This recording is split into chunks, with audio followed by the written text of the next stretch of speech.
के आगे हम कंटिन्यू करते हैं। न्यू एक्सरसाइज है हमारी 2.2 पॉलिनोमियल। पॉलिनोमियल अब हम बात करने वाले हैं पॉलिनोमियल के बारे में। पॉलिनोमियल हमारा होता क्या है? अगर कोई चीज या कोई भी टर्म इस कंडीशन में लिखा है उसे हम पॉलिनोमियल कह सकते हैं। इस क्वेश्चन की हम बात बाद में करेंगे, पहले हम बताते हैं आप लोगों को पॉलिनोमियल होता क्या है। जब तक आप लोगों को पॉलिनोमियल नहीं पता होगा तब तक आप नहीं समझ सकते कि जो है क्वेश्चन क्या, जब तक आप चैप्टर का मीन्स नहीं समझ पाएंगे तो क्वेश्चन लगाने का फायदा ही कुछ नहीं होगा। ठीक है, तो समझते हैं कि इसका जो है पॉलिनोमियल का मीन्स क्या होता है। तो जैसे हमारा कोई भी part ax² plus bx plus c इस कंडीशन में अगर लिखा होता है, ठीक है, अगर इस कंडीशन में कोई चीज हमारी लिखी हुई है तो उससे हम क्या कह सकते हैं? पॉलिनोमियल। ये हमारा क्या है? पॉलिनोमियल। ठीक है, और अच्छा एक चीज आप लोग जानते हैं, पॉलिनोमियल और इक्वेशन इसमें कोई डिफरेंस होता है? आप लोगों को हम बता दें, हाँ इसमें डिफरेंस होता है। आपसे अगर कोई पूछे कि पॉलिनोमियल और इक्वेशन में क्या डिफरेंस होता है, भाई ax² या bx प्लस c, ऐसे तो आपका इक्वेशन भी होता है इज इक्वल टू 0 अगर लिख दिया जाए इसके आगे। तो हाँ इसमें डिफरेंस ये होता है कि पॉलिनोमियल में LHS और RHS नहीं होते हैं, उसमें टू साइड्स नहीं होती, पर इक्वेशन में हमारी टू साइड्स होती हैं। अगर यहीं पर ax² plus bx plus c is equal to 0 लिख दिया जाए तो ये हमारा क्या हो जाएगा? ये हमारा पॉलिनोमियल नहीं होगा, इसे आप पॉलिनोमियल नहीं कह सकते। ये हमारा क्या हो जाएगा? इक्वेशन। ठीक है, तो हम बात करने वाले हैं कि पॉलिनोमियल के बारे में। अगर LHS और RHS नहीं दिया गया है और इस रूप में कोई चीज आपकी ऐसा लिखा हुआ है ax² plus bx plus c, इसके जैसी कोई कंडीशन दी गई है तो आप उसे पॉलिनोमियल कह सकते हैं। पर इज इक्वल टू अगर 0 आ गया जिसमें टू साइड्स आ गई उसमें आप उसे इक्वेशन ही कहेंगे, पॉलिनोमियल नहीं कह सकते हैं। इसमें क्वेश्चन हमारा क्या पूछा गया है? Find the zeros of the quadratic polynomial. Equation नहीं लिखा हुआ है, इक्वेशन लिखा होता तो आप इसके लिए निकालते, पर पॉलिनोमियल लिखा तो पॉलिनोमियल के निकालेंगे। ठीक है, और क्या निकालना? रिलेशनशिप बिटवीन जीरोस एंड जो आपके जीरोस है और कॉफिशिएंट है। कॉफिशिएंट का फार्मूला इसमें आपको सेटिस्फाई करवाना है कि एक आपका कॉफिशिएंट का फार्मूला होगा और आप जो sum of zeros and product of zeros दोनों का जो आएगा वो कॉफिशिएंट ऑफ मतलब कॉफिशिएंट वाला जो रिलेशन है उसके इक्वल ही आएगा। आपके दो फार्मूले हैं, ठीक है, दोनों फार्मूले से आपके आंसर सेम आने चाहिए। अगर आप दोनों आंसर सेम आ रहे हैं तो आपकी जो कंडीशन है उस पर एप्लीकेबल है। ठीक है, आपका फार्मूला बिल्कुल करेक्ट है। इसमें जैसे आपका फाइंड द जीरोस, तो जीरोस के लिए आपके टू फार्मूले होते हैं। क्या होते हैं टू फार्मूले? देखते हैं। जीरोस, जीरोस क्या होता है? फर्स्ट अगर लिखेंगे तो sum of zeros, sum of zeros को आप ये भी कह सकते हैं अल्फा प्लस बीटा। ठीक है, इज इक्वल्स टू क्या होता है हमारा? Alpha plus beta is equals to minus coefficient of क्या होता है? x², sorry x। ठीक है, और अपॉन में क्या होता है? Coefficient of x²। तो इसमें हम क्या करते हैं? देखना उनके ही एडिशन को सम ऑफ जीरोस कहते हैं। ठीक है, तो यहाँ पे आप लोगों को अगर पता होगा सम ऑफ जीरोस किसे कहते हैं तभी तो आप उसे फाइंड आउट करोगे। ठीक है, तो अल्फा प्लस बीटा पहले निकालेंगे फिर इज इक्वल टू। अब हमारा यहाँ पे जो अल्फा मतलब दोनों का जो एडिशन है वो किसके इक्वल होना चाहिए? Minus coefficient of x। यानी कॉफिशिएंट ऑफ x का मतलब आप समझते हैं कि x के आगे जो कॉफिशिएंट लिखा है -2 लिखा हुआ है तो यहाँ पे -2 अपॉन कॉफिशिएंट ऑफ x², तो यानी कि इसके आगे कुछ नहीं है तो 1 मान लेंगे। x² के आगे कोई कॉफिशिएंट नहीं है तो वहां पे 1 मान लेंगे। ठीक है, तो 1 मान लेंगे तो ये इसके दोनों के इक्वल आना चाहिए। यही हमारी कंडीशन दिखानी है, यही हमारा रिलेशनशिप बिटवीन जीरोस एंड जो है कॉफिशिएंट के बीच में है। ठीक है, यही हमें दूसरी कंडीशन में फाइंड आउट करना।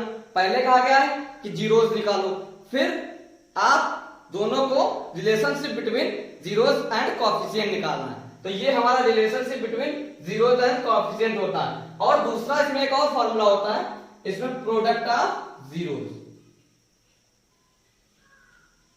प्रोडक्ट ऑफ जीरोस ये हमें निकालना। तो क्या होगा प्रोडक्ट का मतलब आप मल्टीप्लाई, तो टर्म अपॉन क्या आएगा फॉर्मूले में, x square, coefficient of x square. ठीक है, इसे आप ये भी कह सकते हो क्या, is equals to minus B upon A is equals to C upon A. मतलब समझे आप लोग कि ये वाले फॉर्मूले के बारे में, ये हमारी इक्वेशन इस रूप में लिखी गई, ऐसे ही लिखी गई, तो sir minus B upon A भी कह सकते हो, coefficient of x upon coefficient of x square, दूसरा formula constant term divide by coefficient of x square is equal to C upon A. इसे आप ये भी कह सकते हो। ठीक है, दोनों चीजें आप आसानी से कह सकते हो। ठीक है, आपको इन फार्मूलों का ही यूज करना है, इसी फार्मूले पे आपका क्वेश्चन नंबर फर्स्ट लग जाएगा। आप ये फार्मूले कहीं पे नोट कर लीजिएगा, जब क्वेश्चन लगाइएगा तो इन्हीं फार्मूलों का हम प्रयोग करेंगे, यूज करेंगे। ठीक है, अब इसी के आगे हम क्वेश्चन पहले कंटिन्यू करते हैं। जीरोस पहले फाइंड आउट करने हैं, जीरोस कितने जीरोस हैं, जिन्हें आप रूट्स भी कर सकते हैं। पहले हमें अल्फा और बीटा निकालना पड़ेगा, और अल्फा और बीटा हम कैसे निकालेंगे, अल्फा और बीटा निकालने की एक कंडीशन होती है, कैसे निकालते हैं हम, तरीका देख लीजिएगा यहाँ से कैसे फार्मूला इसका यूज होगा। ये हमारा जैसे सॉल्यूशन जब करेंगे तो x square minus 2x minus ए।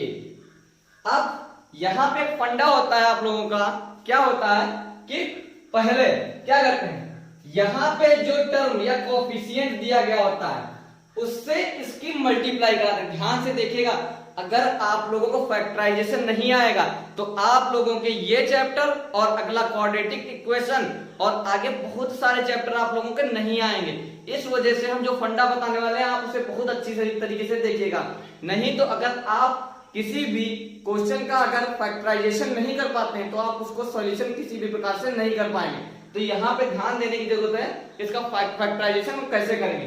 8 की मल्टीप्लाई जब यहां से इसके कोएफिशिएंट से करेंगे पहले, तो यहाँ पे कोई कोएफिशिएंट नहीं है हमारा, एक्स स्क्वायर है, इसके आगे कोई कोएफिशिएंट नहीं, तो यहाँ पे 1 मान लेंगे। तो 8 की मल्टीप्लाई अगर 1 से करेंगे तो कितना आ जाएगा, 8 हमने मान लिया कि हमारा ये 8 आ गया।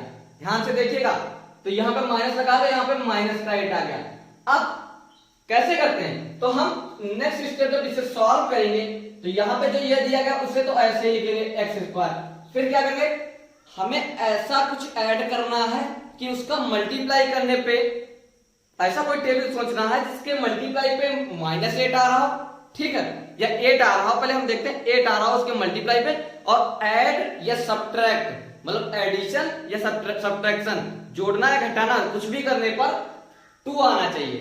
तो आप अपने माइंड में ऐसा कोई टेबल सोचिए जिससे कि ये हमारा 2 आ जाए और मल्टीप्लाई करने पर 8 आ जाए। तो हम आप लोगों को बता रहे हैं क्या, 4 2 जा 8 होता है, तो 4 और 2 की मल्टीप्लाई अगर आप कर लेंगे तो 8 आ जाएगा, और इसे अगर माइनस कर देंगे, उससे घटा देंगे तो क्या आ जाएगा, 2 आ जाएगा। तो 4 2 जा हमारा कितना आता है मल्टीप्लाई में, 4 2 जा 8 आता है, ठीक है। तो 4 से अगर 2 माइनस कर देंगे तो 2 आ जाएगा, और 8 की मल्टीप्लाई कर देंगे तो 8 आ जाएगा, ठीक है। अब यहाँ पे माइनस है तो इसमें एक में हमें माइनस लगाना पड़ेगा, तो कैसे लगाएंगे, एक्स स्क्वायर माइनस, अब यहां से -2 है तो हमारा -2 कैसे आएगा, अब आप बता सकते हैं। अगर 4 से हम -4 से, ठीक है, अगर यहां से हम क्या करते हैं, यहां 4 से अगर 2 माइनस कर देंगे, 4 - 2 करेंगे तो ब्रैकेट ओपन होगा, तो हमारा कितना आ जाएगा, 2 ही आएगा, तो माइनस का 2x आएगा, और इसकी मल्टीप्लाई करने पे, और ये जो इधर लिखा है इसे ऐसे लिख देंगे, ठीक है। यहां पे समझने की जरूरत है, अगर आप लोग ये समझ गए तो फैक्टराइजेशन बहुत ही आसानी से, बहुत ही आसान लगेगा आप लोगों को, और सारे फॉर्मूले या सारे आपको जो आगे के चैप्टर हैं वो इसी पे बेस्ड है। फैक्टराइजेशन अगर नहीं आएगा तो आप लोगों को 50% नहीं आएगा, ठीक है। तो फैक्टराइजेशन ध्यान से देखने, एक बार फिर से बता दे रहे हैं कि इसका मल्टीप्लाई इसके कॉफिशिएंट से करते हैं। यहाँ पे कोई कॉफिशिएंट नहीं तो 1 मान लेंगे, तो 8 की मल्टीप्लाई 1 से करेंगे तो 8 आ गया हमारा। और हमें दिमाग में कोई ऐसा टेबल सोचना है जिसके एडिशन पे या सब्ट्रैक्शन पे 2 आना चाहिए और मल्टीप्लाई पे 8 आना चाहिए। तो हमने 4 2 जा 8 सोच लिया, तो इसके सब माइनस करने पे तो यहाँ पे 2 तो आ जाएगा और मल्टीप्लाई करने पे भी 8 आ जाएगा। ठीक है, अब इसे हम सॉल्व कर लेते हैं। तो हमारा क्या आ जाएगा, अब हम ब्रैकेट ओपन कर देंगे, x square minus 4x minus minus plus हो जाएगा जब ब्रैकेट ओपन करेंगे, 2x आ जाएगा और माइनस 8 तो हमारा ऐसे ही लिखा रहेगा। अब यहाँ पे 2 टर्म्स लेके सॉल्व करते हैं, इस 2 को इनटू 2 टर्म्स को ले लेंगे और यहाँ पे इनटू टर्म्स को ले लेंगे। अब इसमें से जो कॉमन मिल रहा है ले लेंगे, इनटू टर्म्स में एक्स स्क्वायर माइनस 4x में से x कॉमन मिल रहा है, तो अंदर ब्रैकेट में क्या बचेगा, x माइनस 4। ठीक है, ये दो टर्म्स में हमने कॉमन ले लिया x, तो x माइनस 4 बच गया, प्लस यहां क्या कॉमन मिल रहा है, 2 कॉमन मिल रहा है, तो अंदर क्या बच जाएगा, x माइनस 4। ठीक है, यहां से हमने 2 कॉमन ले लिया तो x माइनस 4 बच गया। अब आप लोग देख लोगे यहां से x माइनस 4 और x माइनस 4 कॉमन मिल रहा है, तो x माइनस 4 आ गया। अब जो बच गया उसे एक ब्रैकेट में लिखेंगे, x प्लस 2 बच गया है तो इसे नेक्स्ट ब्रैकेट में लिखेंगे। ये हमारा आ गया 2 रूट्स। अब पहले इस वाले पोर्शन को यहाँ पे इज इक्वल टू 0 करेंगे, तो x minus 4 is equal to 0 लिख लेंगे तो x बराबर 4 आ जाएगा। ये हमारा एक आ गया है। ठीक है, एक जीरोस आ गया। ठीक है, 1 जीरोस आ गया। जैसे आप रूट्स भी कर सकते हैं, अल्फा मान लिया हमने, ये हमारा अल्फा आ गया मान लिया।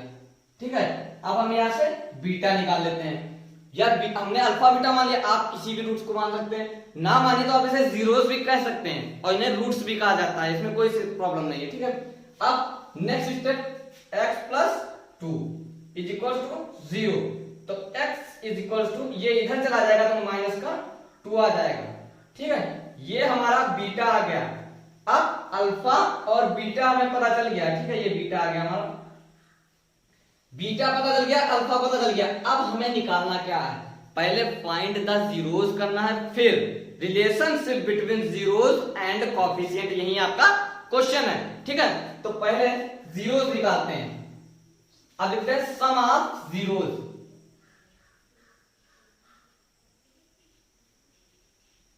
इज इक्वल टू, फार्मूला क्या हमने बताया था, अल्फा प्लस बीटा, और इज इक्वल टू क्या होता है, minus coefficient of x square. ठीक है, सॉरी x, और coefficient of x square is equal to alpha plus beta, यानी कि 4 माइनस 2 कर देंगे, 4 माइनस 2, क्योंकि प्लस लगा है तो प्लस माइनस माइनस हो जाएगा। और यहाँ पे फॉर्मूले के बाद कोएफिशिएंट ऑफ x, अगर यहाँ कोएफिशिएंट ऑफ x करेंगे तो यहाँ पे क्या आ जाएगा, माइनस 2 आ जाएगा, क्योंकि यहाँ माइनस 2 दिए गए। और हम यहाँ से अगर कोई चीज में वैल्यू रखते हैं तो हमेशा उसके साइन, जिसके आगे साइन लगा हुआ उसको साथ लेकर करते हैं। ठीक है, तो कोएफिशिएंट ऑफ माइनस, तो कोएफिशिएंट ऑफ x माइनस 2 है तो माइनस 2 लिख दिया, और माइनस 1 बाहर लगा हुआ है तो बाहर लगा देंगे, अपॉन क्या आ जाएगा, कोएफिशिएंट ऑफ x स्क्वायर, तो यहाँ पे 1 है। अब इसे सॉल्व करेंगे तो इधर 2 आ जाएगा, इधर 2 आ गया, तो यही हमारा पहला रिलेशनशिप आ गया। अब सेकंड निकालते हैं, प्रोडक्ट ऑफ जीरोस, जीरोस क्या होता, alpha into beta is equal to constant term upon coefficient of x square. ठीक है, तो अल्फा इंटू बीटा, अल्फा क्या था हमारा 4 इंटू बीटा क्या है माइनस 2, ये लिख लेंगे, is equal to constant term यहाँ पे माइनस 8 है तो माइनस 8, क्योंकि कांस्टेंट टर्म उसे कहते हैं जो जिसके साथ एक्स वाई है नहीं। ठीक है, तो एक्स है नहीं तो यहाँ पे ये constant term upon coefficient of x square, तो कोएफिशिएंट ऑफ एक्स स्क्वायर 1, तो 4 टू जा minus 8 is equal to minus 8, ये रिलेशनशिप फाइंड आउट हो गया। ठीक है, 2 यहां पे आ गया, 2 यहां पे भी आया, 2 तो मतलब निकालना क्या इसमें relationship find out. Next question है 4s² माइनस 4s प्लस 1। ये है हमारा क्वेश्चन। इसमें हमें relationship between zeros and coefficient, ठीक है, फाइंड आउट करना है। तो पहले हम क्या करेंगे, इसको क्वाड्रेटिक इक्वेशन के जैसे ही सॉल्व करेंगे। कैसे सॉल्व करते हैं, इसका फैक्टराइजेशन पहले करेंगे। ठीक है, फर्स्ट स्टेप में इसका फैक्टराइजेशन करते हैं। कैसे करेंगे, 4s² माइनस 4s प्लस 1। हमने इसका फंडा बताया आप लोगों को कि इसकी मल्टीप्लाई हम इससे करेंगे। तो 4 इंटू 1 अगर कर लेंगे तो कितना आ जाएगा, हमारा 4 आ जाएगा। ठीक है, तो अब पहले हमने पहला स्टेप क्या है, मल्टीप्लाई करने का, तो मल्टीप्लाई हमने कर ली। फिर ऐसा हम करेंगे कि उसके मल्टीप्लाई करने पे 4 आना चाहिए और ऐड करने पे या सब्ट्रैक्ट करने पे 4 या -4 आना चाहिए। ठीक है, यहाँ पे बीच वाला जो यहाँ पे टर्म होता है, यहाँ पे -4, हम इसको भी देखते हैं।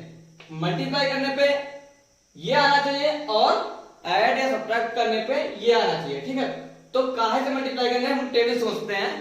2 की मल्टीप्लाई अगर हम 2 से करेंगे तो हमारा मल्टीप्लाई करने पे 4 आ जाएगा और ये -4 आ जाएगा। देखते हैं, 4s² माइनस, हमने बताया 2 की मल्टीप्लाई 2 से करेंगे तो 4 आ जाएगा।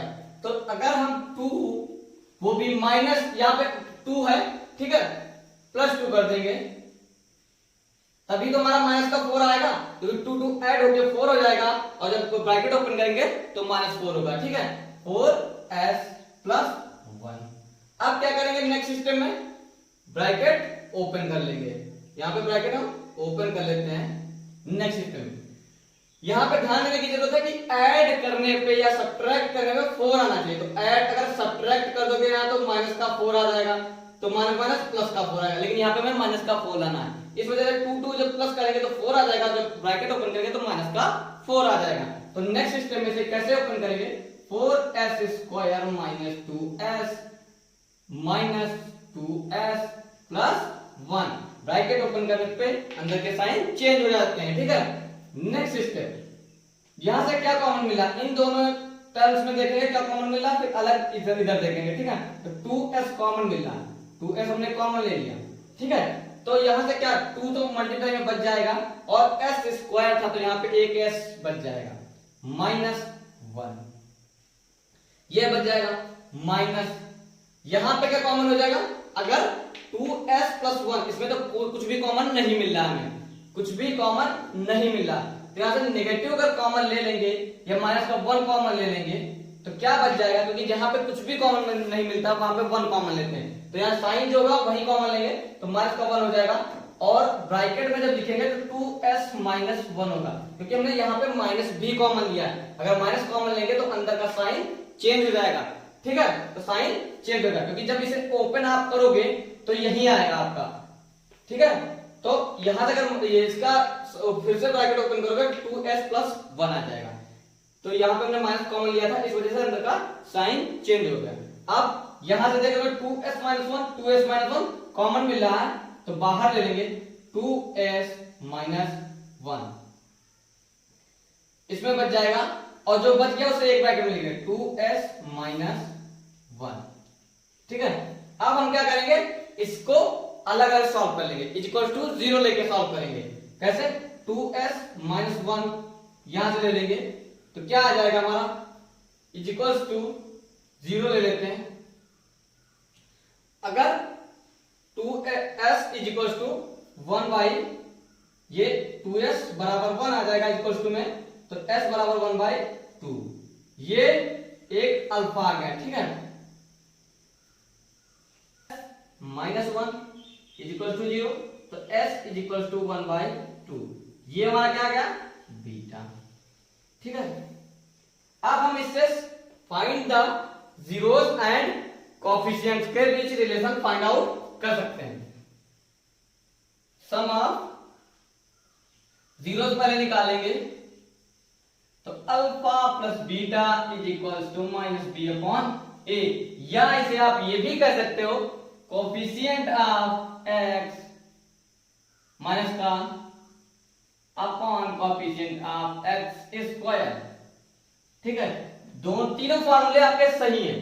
Next step, alpha plus beta. Alpha कितना है 1/2 plus 1/2 is equal to coefficient of x -4,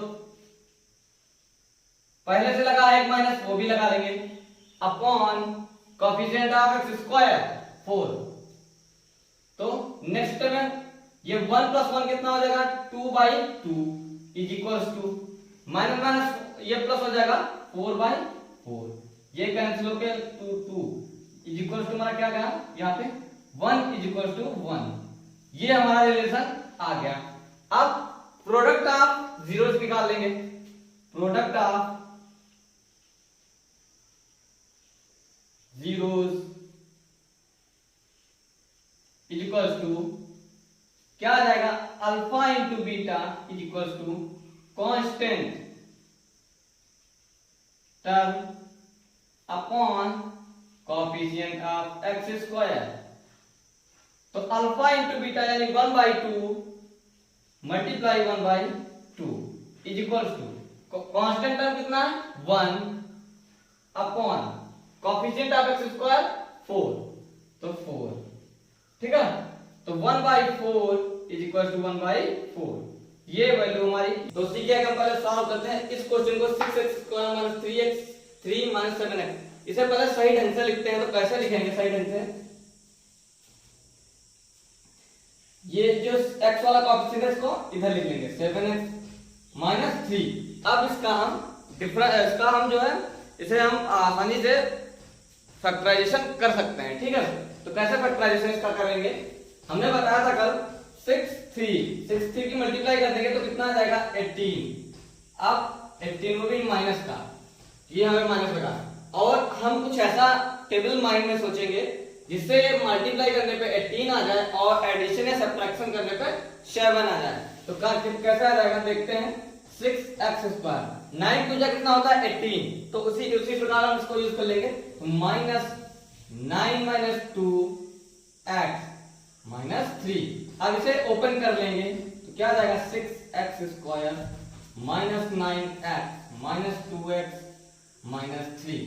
ठीक है, और यहाँ पे माइनस है प्लस का हो जाएगा आपका। अब नेक्स्ट स्टेप में हम क्या करेंगे, कॉमन लेते हैं। कॉमन जब लेंगे तो 6x² - 9x, तो कैसे हो जाएगा यहाँ से 3 कॉमन ले लेंगे, 3 कॉमन लेंगे और x कॉमन लेंगे, तो कितना बच जाएगा 2x - 3। ठीक है, और यहाँ से प्लस का 1 कॉमन मिल जाएगा, कुछ भी कॉमन नहीं मिलता तो वहां पे प्लस का 1 कॉमन लेते हैं। ठीक है, तो 2x - 3 ये हो जाएगा हमारा। अब 2x - 3 2x - 3 कॉमन मिल रहा है, बाहर ले लेंगे तो 2x - 3, नेक्स्ट ब्रैकेट में हो जाएगा 3x + 1। अब क्या करेंगे, पहले इसके इक्वल टू में 0 रखेंगे, फिर इसके इक्वल में 0 रख लेंगे। 2x - 3 इक्वल टू 0, तो x इज इक्वल टू कितना आ जाएगा 3/2। ये हमारा आ गया alpha.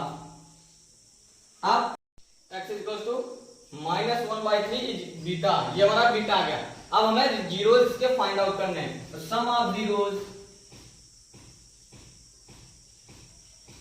Is equal to alpha plus beta is equal to, formula क्या होता है हमारा minus coefficient of x upon coefficient of x²। ठीक है, तो अब अल्फा प्लस बीटा, ये अल्फा है हमारा 3/2 प्लस बीटा -1/3, तो माइनस का 1/3 माइनस कोएफिशिएंट ऑफ x²। तो x, तो कोएफिशिएंट ऑफ x क्या हो जाएगा, यहां से देखते हैं इस वाले क्वेश्चन से, तो माइनस और माइनस का 7 अपॉन क्या हो जाएगा कोएफिशिएंट ऑफ x² 6। ठीक है, अब नेक्स्ट स्टेप, इसकी क्रॉस मल्टीप्लाई कर लेंगे तो 9 और प्लस माइनस 2 1 जा 2 3 2 जा 6 is equal to minus plus 7/6। तो 9 - 2 7/6 इज इक्वल टू 7/6। ये हमारा एक कंडीशन आ गई। अब प्रोडक्ट ऑफ जीरोस निकाल लेंगे।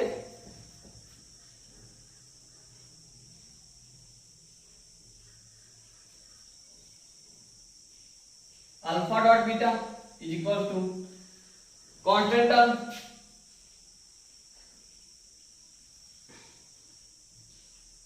Upon x coefficient of x square. ठीक है, तो अल्फा इंटू बीटा, अल्फा क्या है 3/2